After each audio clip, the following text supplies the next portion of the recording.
Welcome to another episode of the Everyday Game Changers podcast. I am your host, Barion McQueen, and you know how we do each and every week, talking to game changers in business, music, community, and more. And today's guest, music, he's an advocate for the emotional men. He like it. I got Ledoux, Marcel, however you know him. I know him by a lot. But Marcel, Ledoux, and the Broken, all of those terms you go by. What you going by now? Ledoux. Ledoux's in the building. Give it up for Ledoux in the building, ladies and gentlemen. What's up, my guy? What's up, brother? How was your day? Let me know how much I owe you for being on the show. What? I had to bribe this guy to be on the show. Man. So what y'all don't know is this is Marcel's fifth Everyday Game Changers episode. the first one that's being recorded. Yeah, this is the first one we recorded. Those are part of the lost tapes. So what's going on now? I don't know if they're lost. I think they were meant to be just private conversations. All right, I could take that. What would your introduction be if somebody says, "Who is Marcel? What do you do?"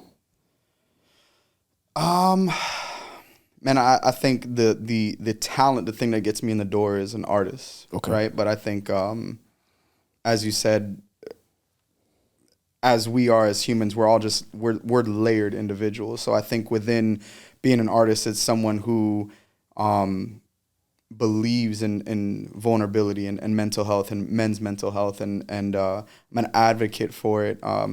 And at the end of the day, I'm just a regular person that just has a talent that was that I was blessed with. Okay.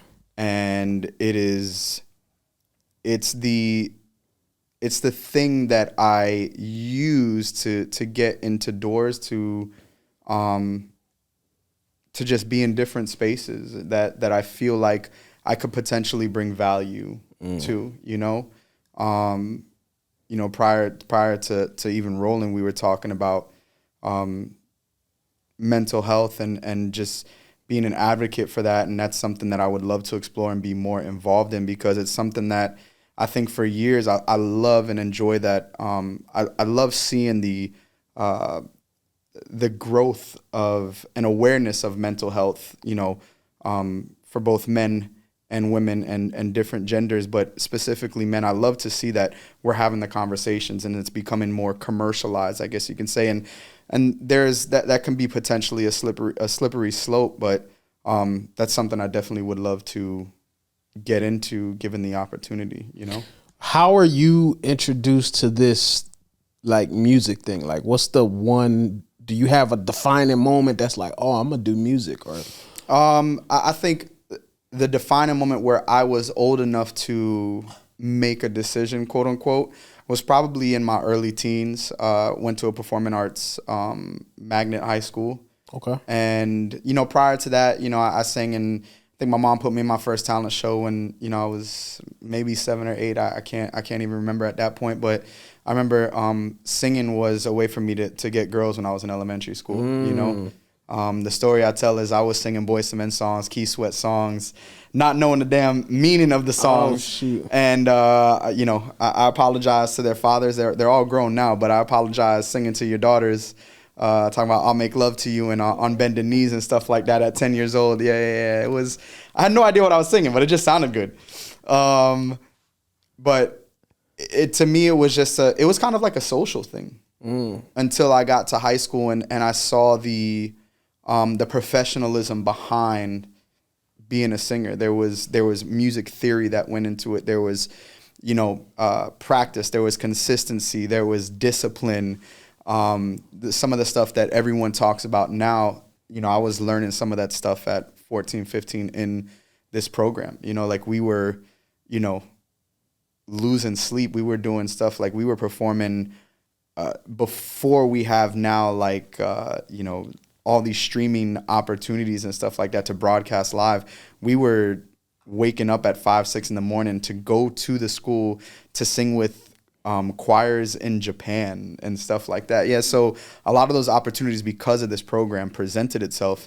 And that was the first time that I was just like, this is amazing, And then also in addition to that, being involved in that, just some of the music I was consuming at the time, you know, I think I was raised on Motown stuff and became a big fan of groups and bands and stuff like that. I think Boyz II Men was one of the first acts I've seen live. Okay. And this is with all four members. This is 94, 95.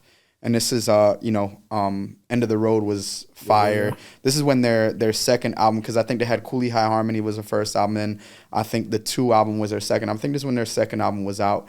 And so this is like the peak of Boyz II Men. And then shortly after that, you know, you had the wave of the boy bands. First for me it was Hanson. I was a big Hanson fan. The Bop is, I encourage every adult to go back and listen to Hanson. So you got a hat on. Hanson, I just think hair. Yeah, nah. Did you have Hanson hair then? I definitely had a Hanson. I had to find my white tribe, yo. I had to find where I fit in, you know.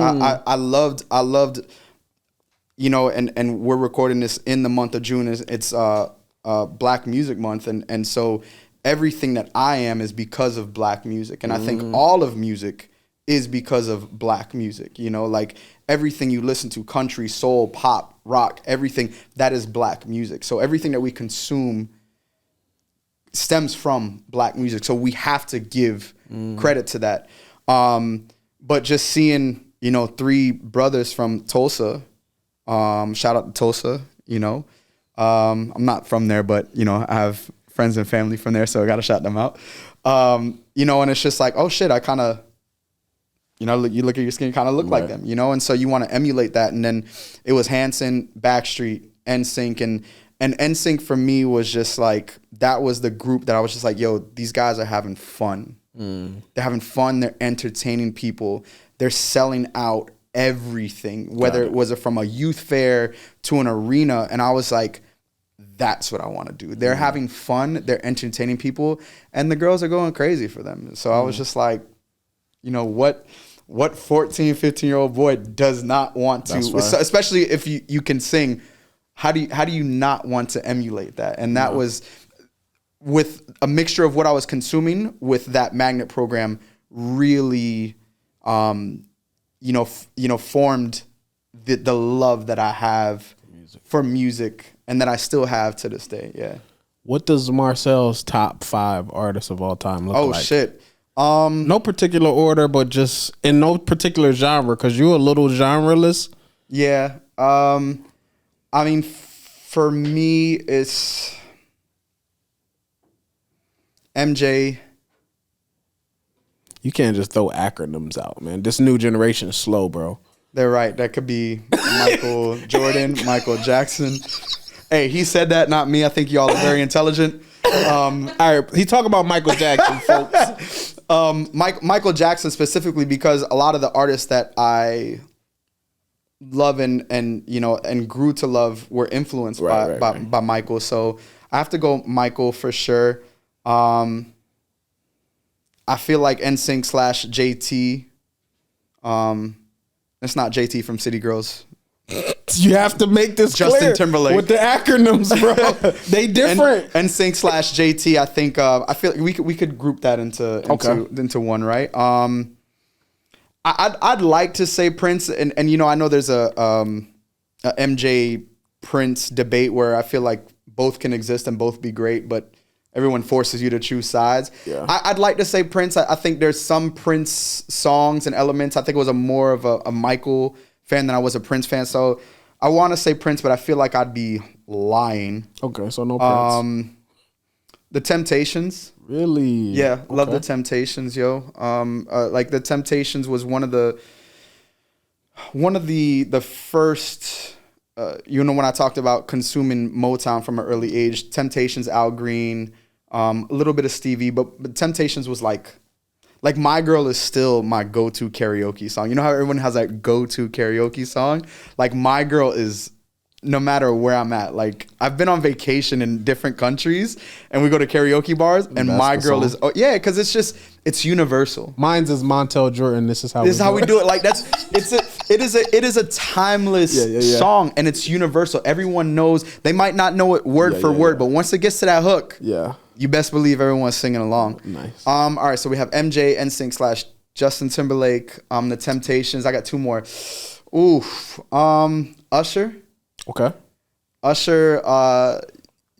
Usher's Confessions album, I think, arguably the best R&B album. I don't know if I could say ever. Ever's a stretch, but it's up there.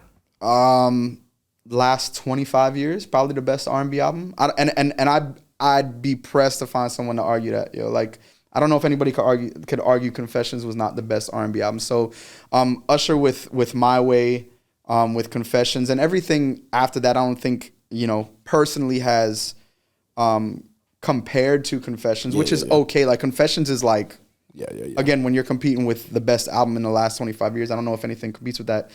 My last, the last one's tough.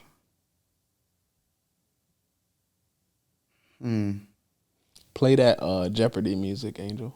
Yeah, we might. Can we do this? This might be a first. Let's as the podcast goes on, let's leave it at 4 for right now. It has to be a top 5 now. You cannot just do a random even number like 4, top 4. It could be right now. Any artist? I feel like one of my favorite bands right now is if I feel like I gave a lot of nostalgia in those first 4 answers. Even though Usher and JT are still relevant. Like, if I have to pick a right now artist, the 1975 is probably, I think they're one of the biggest bands in the world, that they have a cult following. They sell out arenas here in the States. Yeah. But they're not on the main stage. They sell out arenas. They're gonna be here at the, I'm going to call it the AAA because it's going to be the AAA to me, but they're going to be at the AAA here in October, so you don't book an arena like that if you're not a big deal. You know what I'm saying? And we just saw them last year. So they're going to do that stadium. Yeah, we just saw them last year at the Phillips Arena in Atlanta, where the Hawks play. So you're not doing arenas and spots like that if you're not a big deal. You know what I'm saying? So if I have to use a right now influence, the 1975, and I think that just goes to show, like, there's so much music out there. There's so many artists out there that we consume, that even us as Americans, I feel like us as American music lovers, we're only right here in this box, when there's so much more artists out there from overseas, and excuse me, they might not reach your phone, they might not reach your streaming platforms, but they're a big deal. Right. What would you say, how would you classify, for somebody who's never heard one of your records, what genre is closest to the type of music you create? I'm glad you asked that. I've rehearsed this answer. I'm a Venn diagram of genres. Venn diagram. 100%. And I say that because I feel like some of my records, you can hear the R&B influence, right? Because so let me give some context to that. So I recorded my first song co-written when I was 15, and I was working with older producers. But just like everything in the music business, you have older producers or songwriters, and they see someone young with talent, and they're like, let's mold them. So first song I ever wrote, a funny story, and anyone that's gone to high school with me, first song I ever co-wrote was a song called Downtown. And it wasn't about nothing about like this new Pound Town record that I'm hearing. No, I don't even know what that is. So Downtown, we weren't talking about going downtown in a city. We were talking about downtown. Like oral sex. Yes. Okay. Oh, this one of them shows. We can cuss and everything. I don't have sponsors. I know that shit. But I was I was 15 singing that song, and I'll be honest with you. I lended to it lyrically, I guess, in a very naive way. I was like, oh, this sounds good. And I brought it to school, and I think some people were like, they wasn't ready. Yeah, they were like, what are you singing about? And I'm just like, I don't know. Going downtown. So that was the first, and I think because of a lot of my early influences were R&B, I think anybody that wanted to work with me and anybody that I worked with boxed me into an R&B box, which I was okay with. Like, I felt like I belonged there. I felt like that was the cool thing to do. And I was doing R&B stuff up until I stopped music for a while. And I stopped music, I want to say roughly around 2012, 2013. Took a little bit of a hiatus. I was still doing hooks for people here and there. And then the creative bug bit me and has never left. And you know, with Will and A2F and Addicted to Fame, we built a relationship and started working with them. And I started creating R&B records again because that's just what I knew how to do. Right. So that's 2015. Fast forward to 2016, 2017, I meet a producer / songwriter and artist by the name of Jason Robbins. And based on my aesthetic and my look, and you know, he was like, nah, man, he's like, you have to be singing something different. Like there's a different side of you that we have to bring out. And I'll be honest with you, I was even though I was older in age at this point in time, I was just not understanding of what he was talking about. But through coaching and through, you know, being mentored from him, he brought out this alternative side to me, you know. And when I say alternative, the music got a little bit grungier, got a little bit more literally alternative and a little bit more rock. And my voice, he also taught me how to bend my voice and create like this rasp that I never had before. You know, growing up on R&B and pop, you know, there's always like this clarity, smooth, and this smoothness in the vocals, and that's how I always operated. Yeah. But he brought out this real rigidness and this real rawness that I never knew I had within me. And him and I, you know, created a batch of records that are probably never ever going to come out. You know, just because, you know, a few years later we, you know, things happen and you know, things fell through and we put out one record called Enemy that was part of that batch of records that I wrote with, you know, Amber. And for those of you that don't know Amber's an amazing singer songwriter that is also a label mate of mine, and we wrote that song just her, I, and guitar in an empty room, and we brought it to Jason, and Jason produced it out to what it is on you know, DSPs. And then from there, you know, once our relationship kind of fell through, I was left to figure out, okay, where do I want to go? You know, how do I take what he taught me? How do I take what I've grew up on and what I know and create something out of that? And then with the help of multiple producers, including, you know, Medicine and songwriters, you know, Guayco, you know, my main guitarist, Pat, we created I don't know if I could say genreless batch of songs.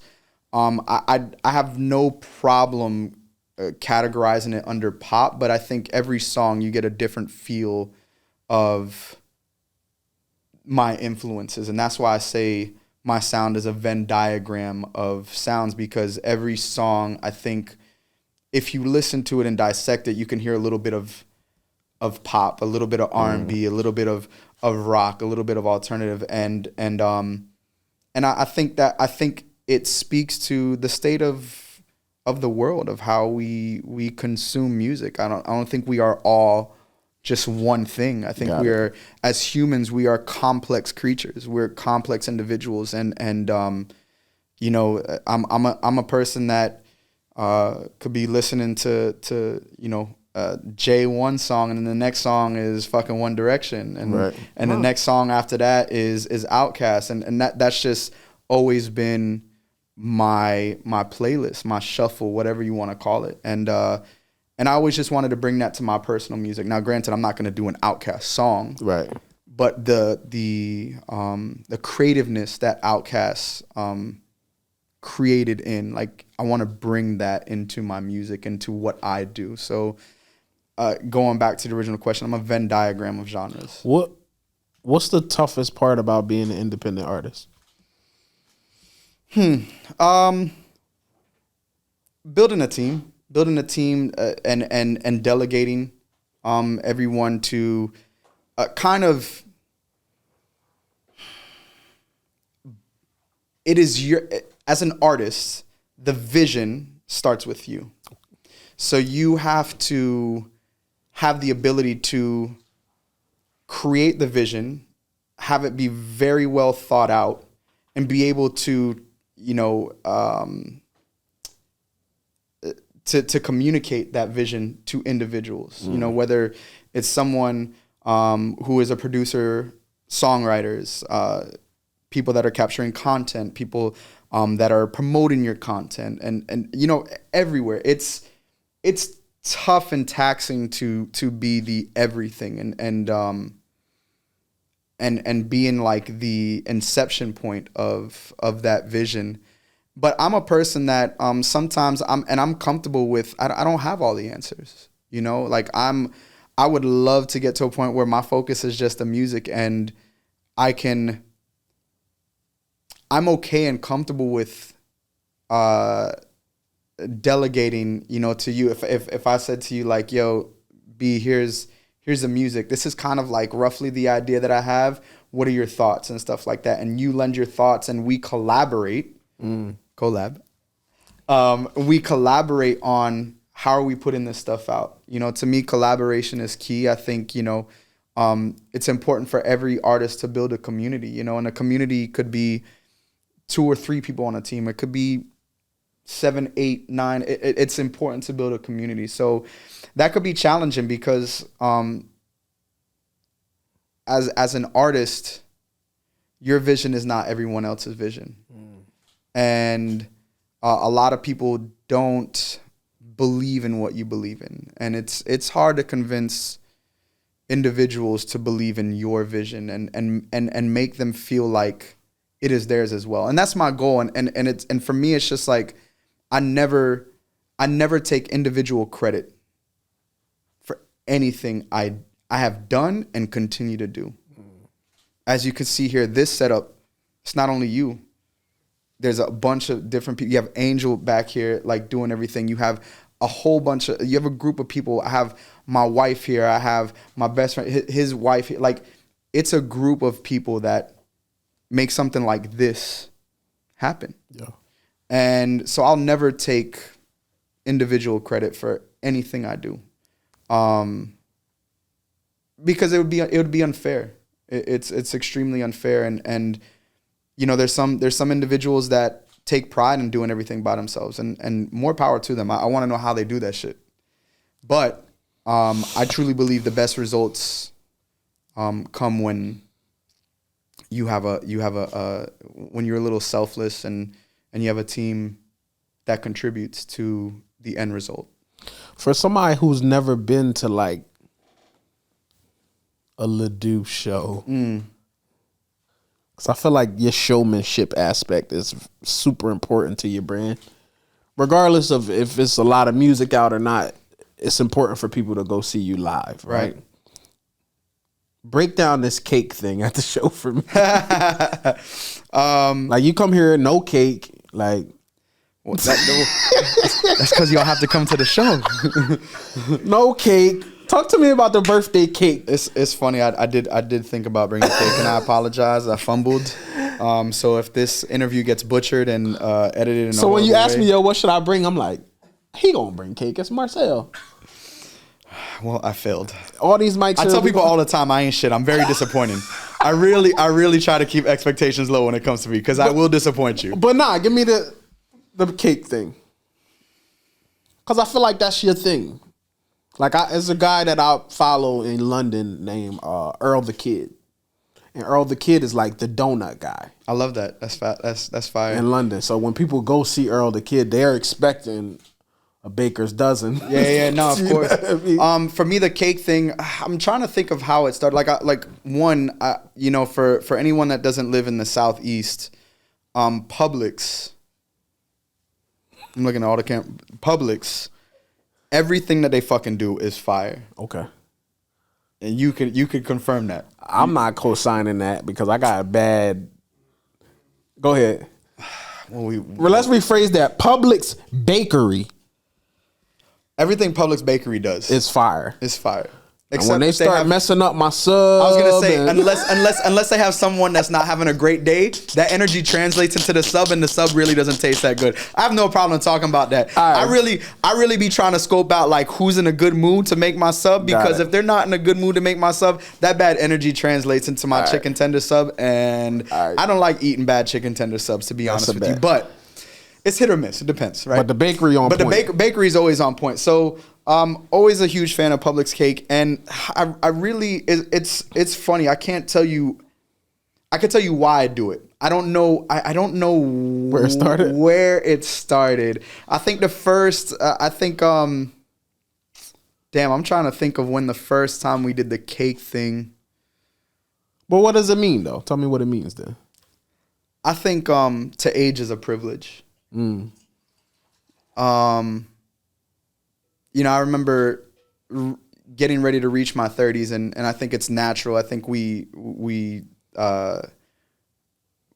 followers, and I think that the word follower is seen in a negative light. But you know, when you're like, oh, I'm getting old, like, oh, like my knees, or like, oh, I don't want to turn 30, like, oh, like yeah. I feel like that became a thing where nobody wanted to turn 30. Like, once you turn 30, it's downhill. You know what I'm saying? And regardless if you were a leader or I feel like that was just always the vibe, you know, and that was my vibe. But as I got older, and you start to lose people, especially, you know, even before I was 30, you're losing people, but as you're starting to lose people that are in your age range, you're like, you start to think like, fuck, yo, like every day I'm allowed to live, every day I'm allowed to put my feet on the ground is a privilege. Right. There are people sitting in this seat right now, the age that I'm right now, have not made it to this age, and they probably will never make it to this age. Yeah. So it's a privilege. So every time I have the opportunity to use my talent and entertain people and reach people and connect with people, it's a privilege. And cake to me is always a symbol of celebration. And so every opportunity that I have the ability to entertain people, I like to celebrate it with the people that I connected with. Whether they're repeat attendees or they're people I'm meeting for the first time, let's celebrate together, because it might be my last. And not because I'm going to quit. Yeah. Like, I could literally walk out of that venue and get hit by a car. Right. Like, we do not have the answers to life. Nobody does. And so I like to take that opportunity to celebrate with repeat attendees and just new friends. So it's celebratory. And I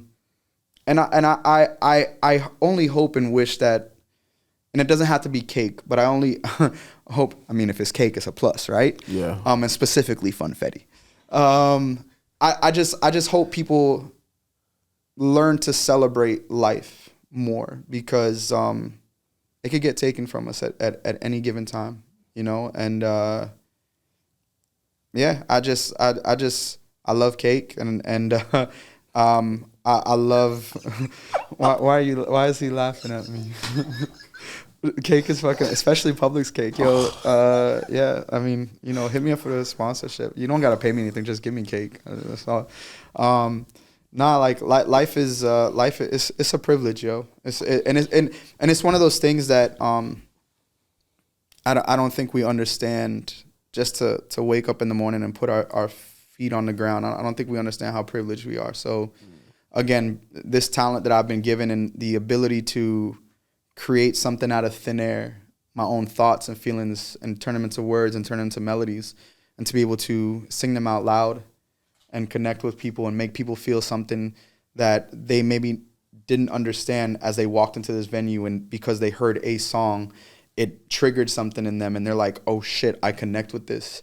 That's something that should be celebrated. And that's what it is to me. I know sometimes, you know, people have their own opinions about it. It might look foolish. I'm like, why fucking cake? Like, yo, like, but for me, it's symbolic. Yo, it means something. And I've learned to celebrate the little things in life. And, you know, I know some people don't celebrate the small wins, and everyone's told to keep going. Like, you can celebrate the small wins and keep going, because that small win that you're being told not to celebrate in the moment might be your last win.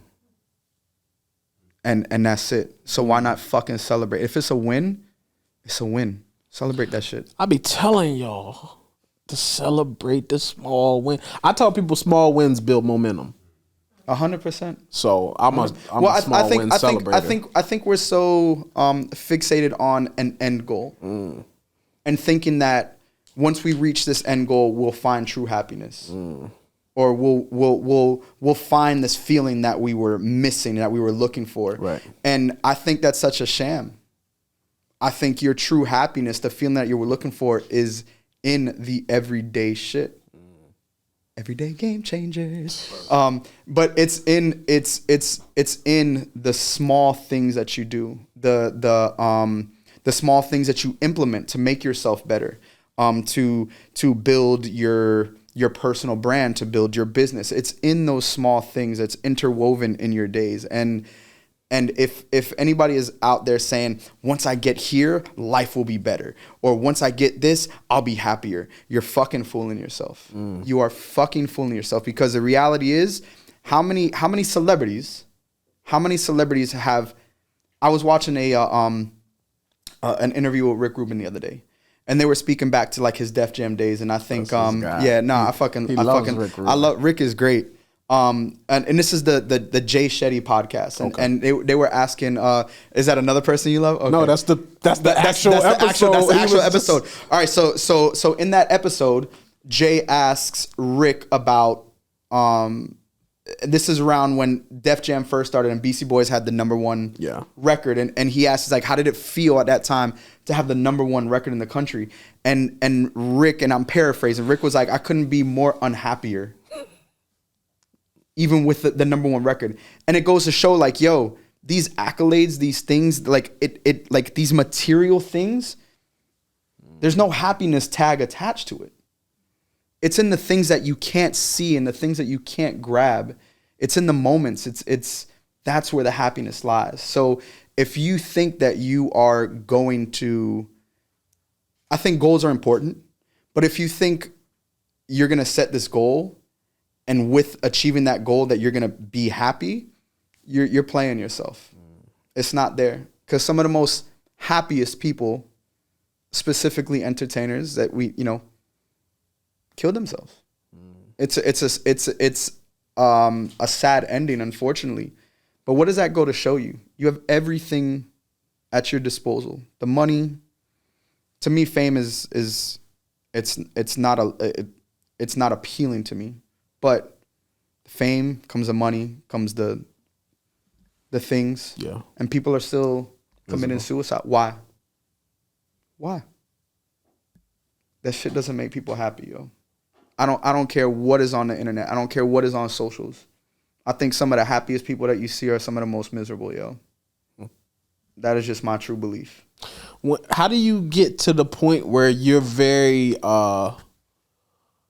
comfortable with being uncomfortable and vulnerable enough as a man to share emotion and vulnerability, though? Like, what? Because you wasn't always talking like this, right? What took you to get to this point? Yeah, to answer that, I wasn't always talking like, yes and no. Like, growing up, specifically elementary, middle school, I was picked on. I was overweight. I didn't always dress the best. With my family, we were a middle/lower class family. My parents, they weren't down with what was in and shit like that. Like, I literally wore what I was able to wear, Sometimes it was bobo kicks, like sometimes it wasn't bobo kicks, right? Like I'm dating myself, but South Florida people know what bobos are. Bobos are off brand. They Payless. I know Payless is not a thing, but you had the bobo kicks, yo. Like bobos. Yeah, bobos, yo. Like. And these is like shoes. It's no name on them. There's nothing. It's just shoes. And I don't. And I'll be honest with you. I think back then they weren't even trying to imitate the popular kicks. They were just their own fucking style, and them shits were ugly. Them things were hideous, bro. So I was it sucks. I feel like a little bullying did me good, I guess you could say. I think the bullying that goes on now is extreme as fuck, and that's why I'm just like, like I can see why people are trying to shut down the bullying, because there's no limitations to the bullying now, and now it crosses boundaries from in real life to online shit, and I was always called specifically by women too emotional, too sensitive, and I think back then I was always ashamed of that label, being too sensitive and too emotional. And I think as I got older and a little bit more experienced and wiser, I started to maybe not literally push back on that statement, but really started to question, like, what does too emotional mean? What does too sensitive mean? And to me, I started to find confidence in, like, oh, I was called these things because I feel like I understood what I was feeling in the moment. I felt like I was able to express what I was feeling in the moment. Did I feel like I had a safe space to continue to express these things? Probably not. So I kind of hid myself and kept to myself, but continued to, I'd never let negative interactions change the posture of my heart. I never allowed it to harden my heart. I knew I was always a lover. And no matter how much I was bullied or had my heart broken by a girl, I just was always just like, all right, it's cool. I am who I am, and that's what it is, So I think I started to, a few years back, just getting in touch with myself and like, yo, what kind of man do I want to be? I have a niece and nephew. How do I want them to view me? How do I want them to navigate through the world and things of that nature? And I really started on this mental health journey, and it took me a while to open up to people. I still think I kept things close to the hip, and right. And I still think now to this day I keep certain things close to the hip. But I have no problem opening up and being vulnerable with the world, with the audience. Going back to what you said, a Ledoux live show, what does that look like? It looks like being vulnerable with that audience, talking about where do these songs come from? Where do I grab inspiration from? And that inspiration comes from personal experiences, and I always tell people, yo, your vulnerability is a superpower. Mm-hmm. Your brokenness, it does not make you less than. And we need to understand, regardless of race, gender, class, creed, it doesn't matter. Like, no one's better than the next person. And that's what's, that's really where the, I know I'm only going by Ledoux now, but that's where the Ledoux and the Broken brand started from. It started from, the Broken was, I started rehearsing with a live band. I'm like, oh, we need to come with a band name. And it went from being a Ledoux and the Broken, and it's a band, and then being like, yo, even if I'm on stage by myself, people would ask me, like, who's the Broken? I'd be like, all of us are. We all are. Y'all in the audience watching me, you're the Broken, I'm the Broken, we're all the fucking broken. Our scars, our physical scars, our emotional scars, it makes us who we are, and we should embrace that at all times. And I think just through therapy, through experiences, through questioning my childhood traumas, it's really brought me to this point to where I can, I'm able to speak about it as openly as I do, or I'm able to speak about it in the manner that I do. Right. And I'm still learning. I do therapy weekly. I know I drive my therapist fucking crazy, just cause I'm all over the place, but that's just how my mind works, yo. Right. Like I question everything, and not from a place of fear. It's from a place of curiosity.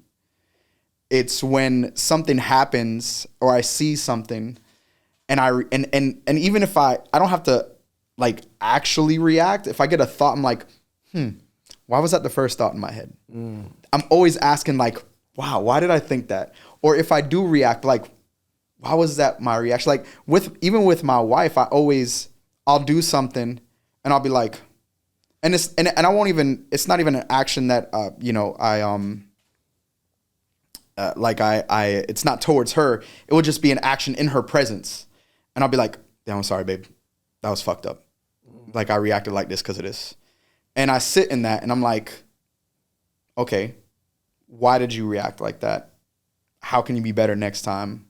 What made you react? Like, so I really try to, in the moment, break some of my emotions down. And it's just been my process, man. It's been my process. And I'm just trying to be more compassionate, more kinder. I question the idea of good or bad people in the world. I don't know if that's such a thing. I think people are just going to continue peopling. And I think at any given time, every individual people are going to continue peopling, yo.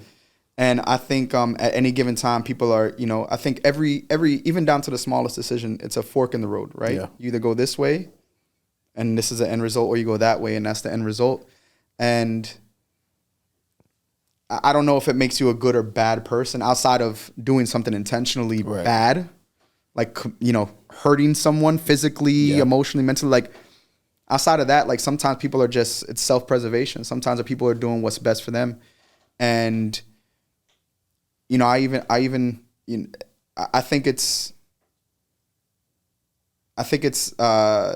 irresponsible and I don't know if I'm right in saying this, irresponsible and naive to say to your partner, I'll never hurt you. Because I think that's a lie. Because I will hurt you. Is it intentional? Probably not. It definitely not intentional to hurt you. But I can potentially do something or say something that I didn't intend to hurt you, but for whatever reason, it hurts you. So to say to someone that, yo, I'd never do anything to hurt you, I think it's bullshit. We're humans, yo. How do you navigate being married and trying to have a music career? What's that balance look? Does it exist? It exists. I think some weeks are tougher than others. Some weeks are a little bit more. Or should I be asking her this question? You can. I don't know. I'm gonna ask her this question off camera. I was gonna say I don't know. I'm gonna give you some perspective, right?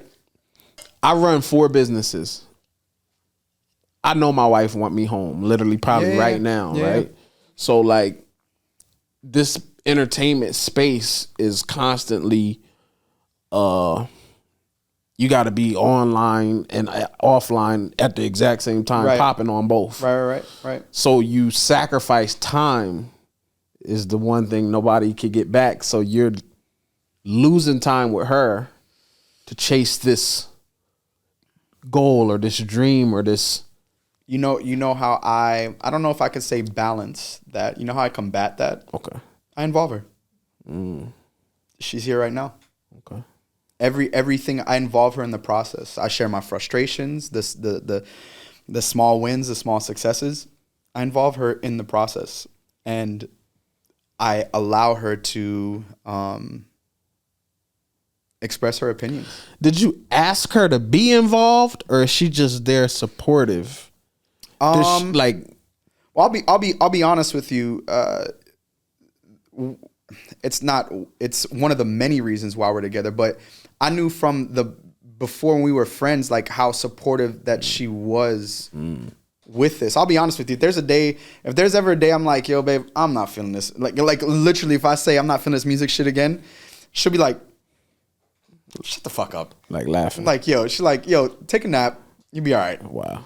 Like it's and it's not that I give up on myself or I don't believe in myself. Like, I think anyone that's a creative, even you yourself, as you said, running for it, there's days where you're like, yo, fuck all this shit. Oh, bro, I'm there. You're probably like, fuck all this shit right now during this interview. Bro, like, yo. I'm like, I'm thinking about the retirement plan already, bro. So that's where that comes from. And so I knew from before we even got together how down with this shit that she was and is. Now, as we navigate through different waters, as I navigate through different waters, it might be an adjustment period for her as well. Yeah. But the beauty of it is we're both going through the adjustment period. Right. Granted, my adjustment period might look, during that adjustment period, my adjustment might look different than hers. Right. But we're both adjusting together, and I think it's just being patient with one another. As I'm being patient with the process, I'm being patient with myself. I'm being patient with her. I'm being patient with us. And there can be balance. There can be, and I think just being understanding, communicating, listening. I think everyone talks about being a strong communicator, and communication is a key. And I think one component of communication is listening and understanding that a lot of people don't talk about. Everyone thinks expressing themselves is a strong form of communication, which I think people overly express themselves. I think some people I think we need to shut the fuck up sometimes. Yeah. And we need to fucking listen. That is a key component of communicating. So it's listening, recognizing and just recognizing like just knowing your partner. I can tell when my wife is tense or my wife is just not there, and I'll just be like, talk to me. Yeah. And that's it. Right. And yeah, so again, some weeks are busier than others, but there's never a moment where I say, hey babe, I got this and this and this and this on the schedule. There's never a really. It's never that. It's just like, okay, let's figure it out. Yeah. What? Damn, bro, I brought out the good shirt. My shirt is tight. I was going to ask you. Everybody might not know this. I wanted to look cute for you, bro. Shit. You all right, bro? Yeah, nah. Like my arms are big. Why do you hate social media? Bro. I need a refill. That's first and foremost. Can we get on camera? Okay.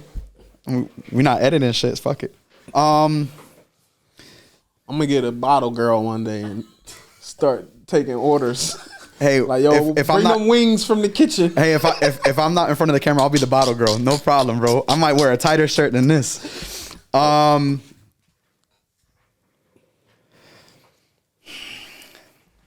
that was a heavy pour. God damn. This cup heavy? Everybody don't know this. That's why I'm asking this cup question. Got heavy as fuck. Marcel don't like social media. Go ahead. Us as humans, we are imperfect and flawed creatures. Okay. I truly, in my opinion, I feel like social media was created with good intentions. Look at Instagram, for example. Instagram, to me, was a photo sharing application. And look what it's become. Advertisements, flossing, bragging, perfection. And with that, I feel like us as human, we taint things. We, in some way, shape, or form, we take something so powerful as social media, and unbeknownst to us, we make it bad. We turn it. I feel like the word evil is so dramatic, but I can't help but say the word, like, evil is what comes to mind, my saying is, some of the best things about social media and the internet are some of the worst things about social media and the internet. It has given so many individuals that did not have the resources, the opportunity to do some of the things. Like, look at music. Like, think back, what are we in, 2023? Think back, let's go 10, 15 years ago. Maybe a little bit more. Let's go 20. In order to record, you had to go to a big recording studio, right? You had to have a certain amount of dollars. You had to, certain resources, contacts. Right, exactly. Yeah. Now, we could record right here with these. We could record right here. 13-year-old could get a microphone and something and record out of nothing. That's a beautiful thing, because that 13-year-old might not have the resources to go to a major studio, and not even a major studio, maybe even your more moderate studios where, you know, you have to pay X amount of dollars an hour to record there. So that's a great thing about it. But like anything, I think we abuse shit. And for that, there's a lot of harm that I feel like the internet has done to us, to our mental health. And I don't even need to be specific in that. I think anyone, if watching or listening, could understand what I'm saying, and they could probably themselves think of specific things that are like, yo, fuck yeah, like this is bad. This, like, right. There's, again, for as many great things that there are about the internet and social media, there's as many, if not more, bad or negative things about social media, and it's all created from us. Yeah, it all starts with us. You know. So I'm a segue. Okay. Ooh, segue. America's Got Talent. Ooh, I like that show. I want to go over your experience. Mm-hmm. How were you found for America's Got Talent? Shout out to my boy King Tetris. Okay. King Tetris is one of the most talented. You're not gonna say social media after you just bashed it, right? But I feel like, but I also feel like both can exist. Even like I said, for as many good as there's just as many. So yes and no, wasn't found, but so I was referred by my boy King Tetris. Shout out to him. If I could have a moment to speak very highly of him, one of the most kindest. You know this game, yeah. And it's not even music game, the entertainment game, the art game. Like it's a very.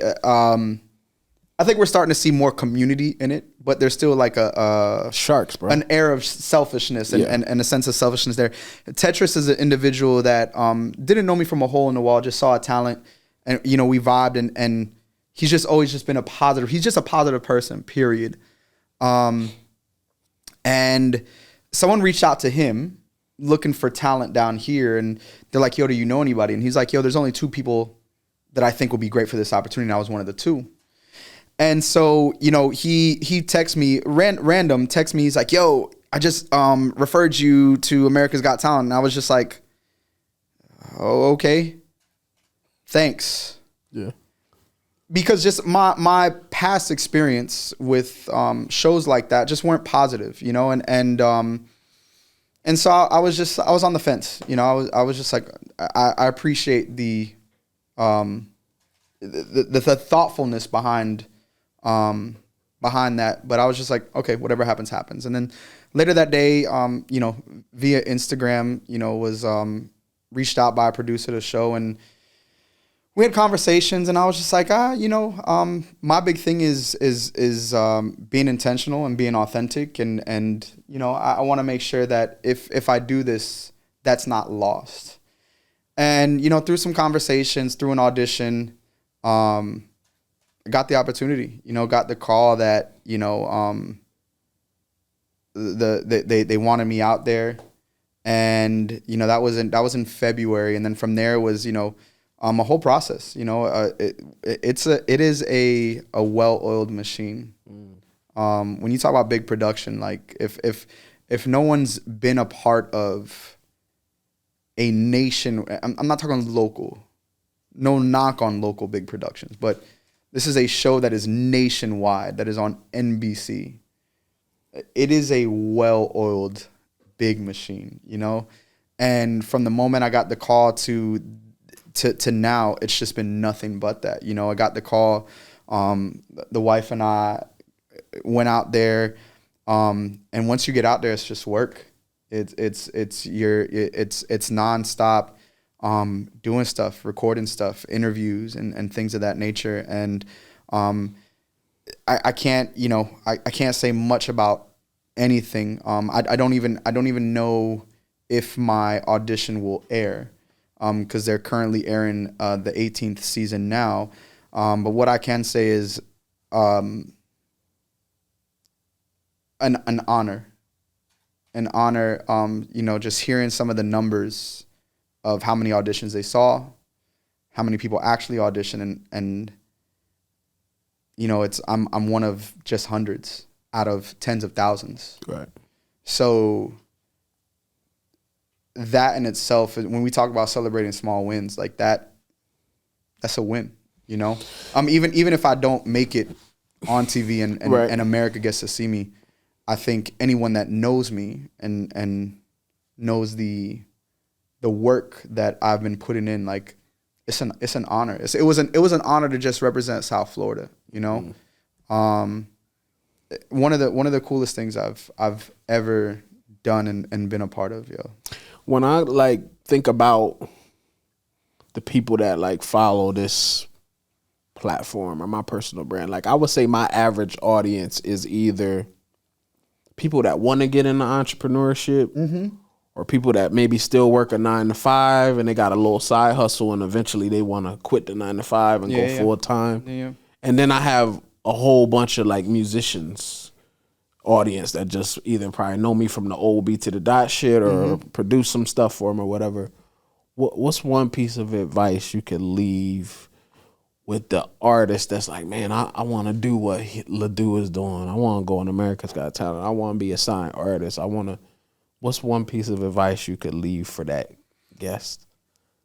That artist? I'll be honest with you. Some of those things that you just mentioned, going on America's Got Talent, being a signed artist, things of that nature, those were never things that I set out to do. They were results of just the experiences that I've had, the work that I've put into, the relationships that I've made, and at the center of that is just being myself. It's ironic, you know.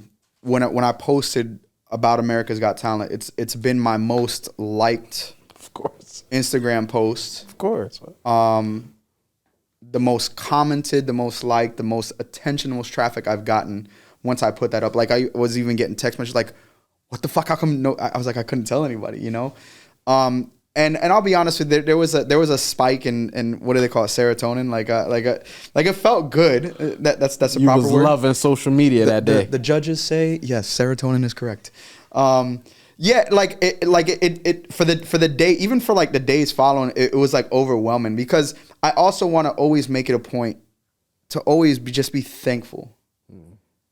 If you take the time to comment, whether it's a flame emoji, whether it's kind words, I always want to personally respond back to you because I truly, when I truly believe that all this shit could be gone tomorrow, I don't have a fear.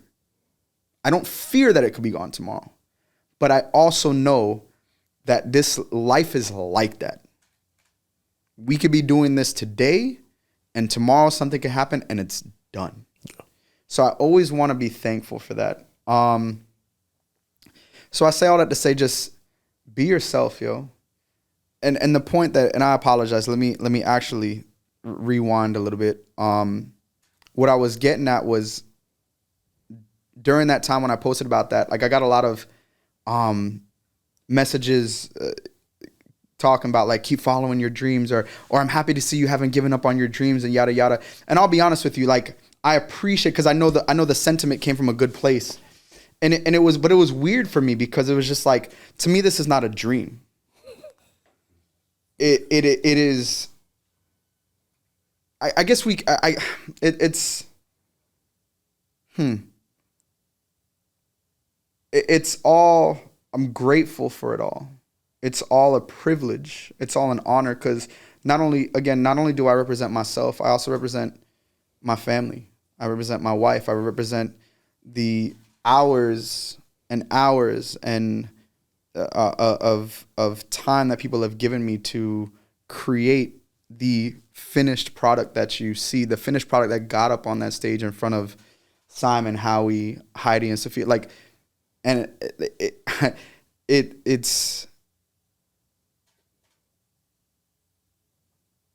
is not a dream for me. It is a reality. And more than that, it's just who I am. I will always, I don't know, I would like to sit here and say confidently to you that I'll be pursuing my artistry for the rest of my life. Yeah, like I want to be a solo artist and writing and releasing records and doing shows and stuff like that. God willing, yes, I can do that. But even if not, I'll be doing something musically. So when I hear the term of like, oh, I love that you haven't given up on your dreams. To me, it wasn't a dream. It's just who I am. When you see me on stage, it's just who I am. When you watch this podcast, it's just who I am. I used to. This is why I think, and I'll be an advocate for therapy. I used to get told that I was an attention seeker at a young age, like, you know, just being in class, cutting up and stuff like that. And even as I got into my 20s, like, oh, you love attention, you like attention, you just thrive off attention. And I think because I was told that so much, I started to believe that. And I started to feel like that was my job or that was who I was.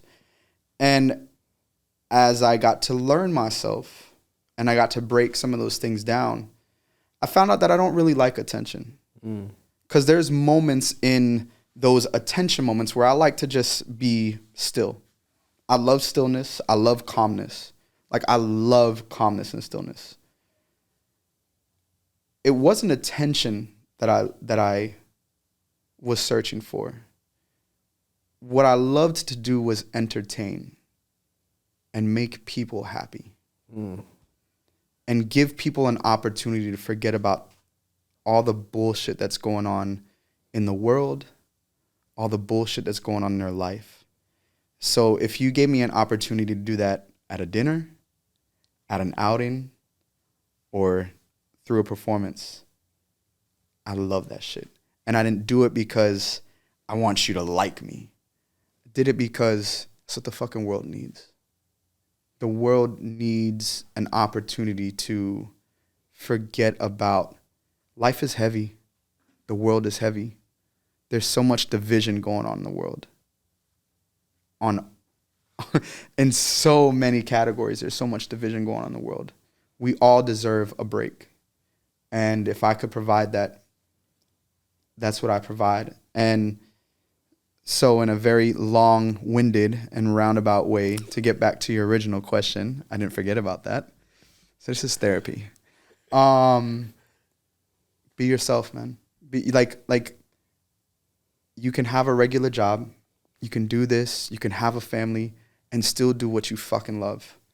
Just, I'm not a dating expert. I'm not a love expert, a love guru. I hate those fucking titles. I think they're bullshit. If anybody tells you they're a love guru, they're fucking lying. Because the reality is none of us truly know what love is. There's no baseline for what true love is. So there's that. But just get with someone that you fucking like, that you learn to love. You can't run love through an Excel spreadsheet. You can't run love through a fucking algorithm. Stop trying to check off fucking boxes and just be around someone that makes you feel good. You make them feel good. You have interests. They believe in you. You believe in them. And live your fucking life. And if you do that, you can have a regular fucking job and have a hobby and have a passion. You could do that. It's all possible. Don't let none of this shit fool you. And that's another thing. Just have a hobby for having a fucking hobby. Stop trying to monetize bro, okay, you could bake some fucking cookies and your family likes the cookies. Don't mean you got to put them in a basket and sell them for $12. Just bake the fucking cookies because you like baking cookies. That's it. Like, stop trying to monetize hobbies. You want a 5 or you hand it like, I was confused about the... I struggle with finding a hobby and not turning it into a business. That might be a trauma response. Let's talk about it. I really struggle. No, I really struggle. No, that's not a call out. Because I recently bought a sewing machine. That's beautiful. Yeah, no, we talked about this. Yes, we talked about this. So I bought a sewing machine because I knew that I had a problem starting businesses. So I wanted to find something that I could creatively just do.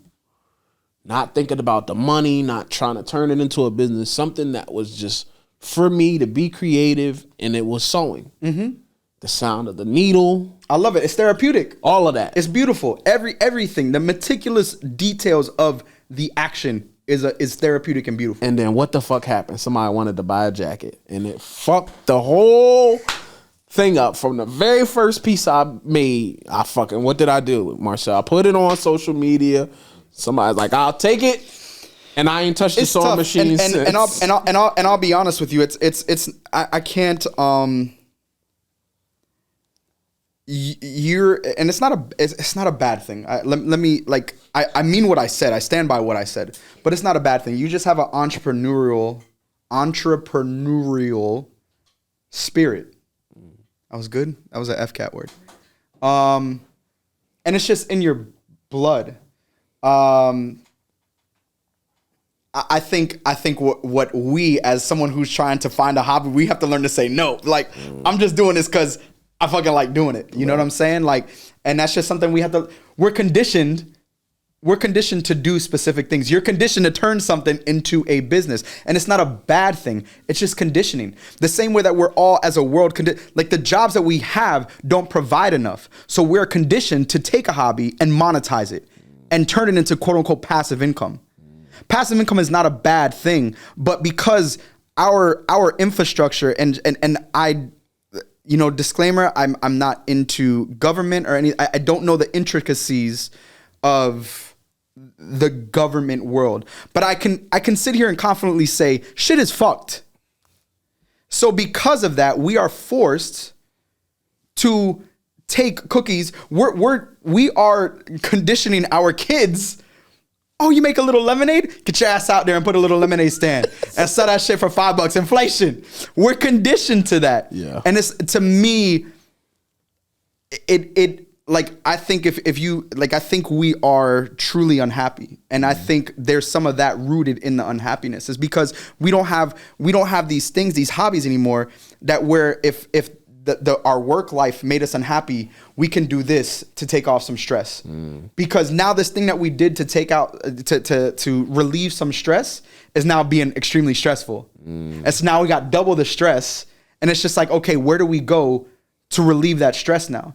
And that's when we start to go down a very dark path.